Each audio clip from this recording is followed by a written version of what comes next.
So we'll start off with Alexa, followed by Ned.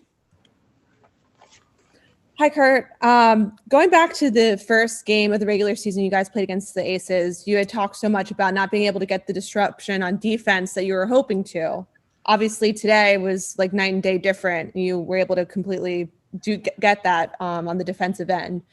Did you change the defensive game plan as much, or was it just more of an execution from what you were initially hoping to get in that first game? And what was working so well tonight on the defensive end? Players, having great defenders, having a scheme and a system that they have now played in for a couple months and believe in, figuring out just how to use all the new pieces. So just a credit to our players' tenacity, to their toughness. Vegas can really bully you and really play excellent basketball. But, that was about 13, 14, 15 less field goals made in a game than they have been making against us down here in this bubble season. So, tremendous job holding them to 23 made field goals, while they still almost went to the foul line 20 times. Again, in stretches, did a really good job of trying to keep them off the glass. But, everything tonight was energy, effort, a tenacity individually, but locked in as a group on trying to stay cohesive as a group defensively. Thank you. Go to Ned, followed by Doug. Howdy, Curt. Congratulations. Speaking of energy, Jazz tonight with her first half performance, was there any point where it started to hit you, my God, what is going on here with her? Just so happy for her. We struggled at times offensively, and the way they chose to defend us was going to give her some longer two pull-ups. And, you sometimes cringe if you take too many long twos, but she got in a flow, it got in a rhythm and a confidence. It's what they were giving up early. They were taking away some other actions of ours. And Jazz really loosened some of that up because of the way she was shooting it.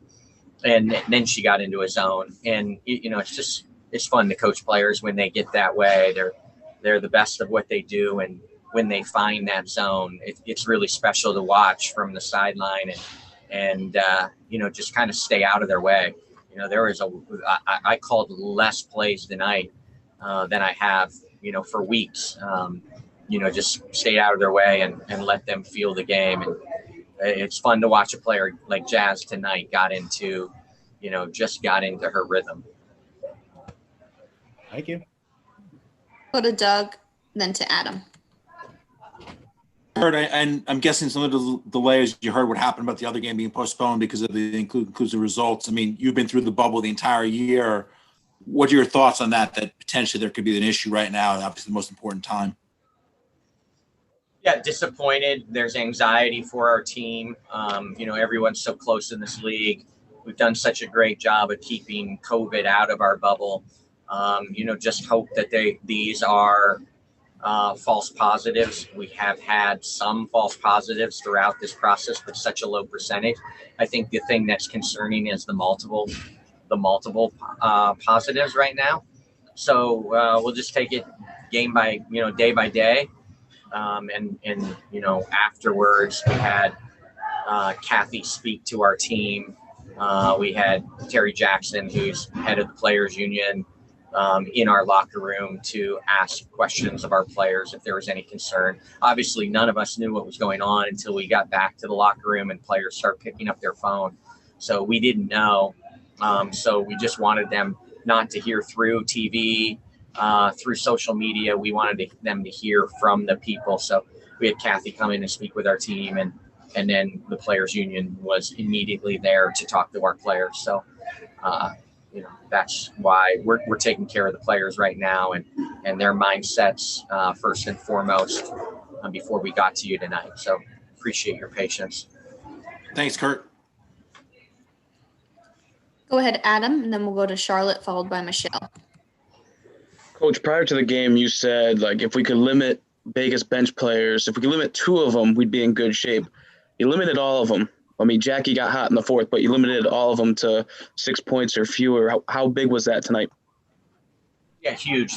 Those three are so key, and I still feel like Jackie Young had 30 on us there late, but we did a really good job on Hamby and Daniel Robinson, and I think that's so important. But again, overall locked in. It was just the tenacity. And again, underrated through all this with the big halftime lead. Underrated was we didn't get many minutes out of Bree Jones, and Beatrice Montpremier played big minutes and had to guard Asia Wilson for nearly 15 minutes of that first half. So, real credit to a rookie in a big spot having to play extended minutes that she has not played consistently. Played just really, really well defensively in that first half.